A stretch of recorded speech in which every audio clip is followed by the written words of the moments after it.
শান্ত different character. ধরেন এত কিছু পরেও ট্রলের পরেও সে তার মাথা যেভাবে ঠিক রাখে, আমার মনে হয় যে সেটা অনেক নর্মালি অনেক ছেলে হয়তো সেটা ধরে রাখতে পারবে না। আমি বলবো যে সোফার পুরো ইনিংসটাই খুব কন্ট্রোলের সাথে সে খেলেছে এবং খুবই ঠান্ডা মাথায় খেলেছে। বাট ওই শটটাই হয়তো সে পুরো ম্যাচে একটা শটই সে হয়তো খুব বাজে শট খেলেছে, এটা হতেই পারে ক্রিকেটে। বাট আই থিঙ্ক আমি মনে করি যে এখান থেকেও সে এটা থেকে আরও শিখবে। সে আমরা আশা করি যে লিটন আরও বড় ইনিংস খেলবে এবং হোপফুলি সে এটা নিয়ে কাজও করতেছে। আমার মনে হয় যে নেক্সট টাইম সে এই ভুলটা আর করবে না। পদ্ধতিটা আমি আসলে ওদের বোলিং থেকেই নিতে চাই, কারণ ব্রেকের পরেও তারা বলটা যেভাবে মেনটেন করছে এবং যেভাবে সুইংটা করিয়েছে, বা এটা কিন্তু আমরা প্রথম 2 দিনে কিন্তু মানে লাস্ট 5টা সেশনগুলো ওইভাবে দেখি নাই। সো সেইটা যদি হয় তাহলে আমার মনে হয় সেটাও আমরা হয়তো কাজে লাগাতে পারি, তাদের কাছ থেকে সেটা আমরা শিখতে পারি। এবং আমার মনে হয় যে এই উইকেটে হয়তো আমাদের স্পিনাররা অনেক ভালো বল করার চেষ্টা করবে, বাট পেস বোলারও আমার মনে হয় যে যেহেতু আমাদের জোরে বোলার আছে এবং তারা যদি বলটা ঠিকমতো মেনটেন করতে পারে, আমার মনে হয় যে এখান থেকে আমরা আসলে ফায়দা নিতে পারবো। বৃষ্টিটা আসলে এটা তো আসলে কিছু করার নেই, এটা কিছু করার নেই। বাট আপনি হয়তো আমরা আসলে কিছু বাজে শট খেলেছি যে কারণে আসলে উইকেটগুলো পড়েছে।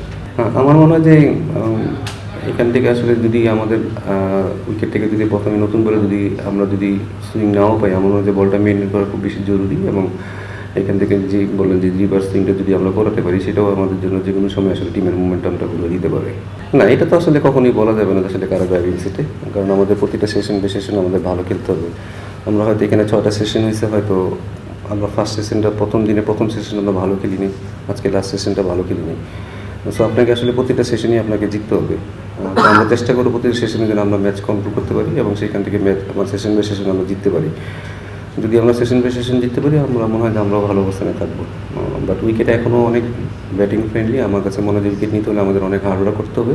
যেরকম আমাদের ব্যাটসম্যানরা আসলে মনে হয়েছে অনেক ফ্রেন্ডলি, বাট আমি মনে করি তারা অনেক ভালো বল করেছে। তারা মানে তাদের প্ল্যান অনুযায়ী বল করেছে। আমাদের ব্যাটসম্যানদের কিন্তু রান করতে অনেক কষ্ট হয়েছে, যেরকম যে খুব ইজি রান আসছে।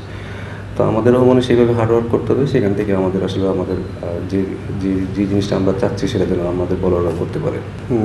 প্রথম দিন আসলে তার আঙ্গুলটা অনেক ফুলা ছিল এবং সেই আঙ্গুলে ব্যথা নিয়ে খেলছে। বাট শান্ত ডিফারেন্ট ক্যারেক্টার, অনেক টাফ ছেলে।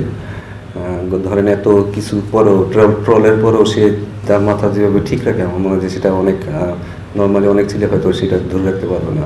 যে মেন্টালি টাফ, যে ক্যারেক্টার এবং যে লিডার হিসেবে আমার মনে হয় যে তার ক্যারেক্টারটাতে শো করেছে, যেটা আসলে ছেলেদের জন্য অনেক উপকার হবে। দেখুন না, প্ল্যানিংয়ের কথা তো আমি আপনাদের বলতে পারবো না আসলে আমাদের কী প্ল্যান আমরা করবো না করবো।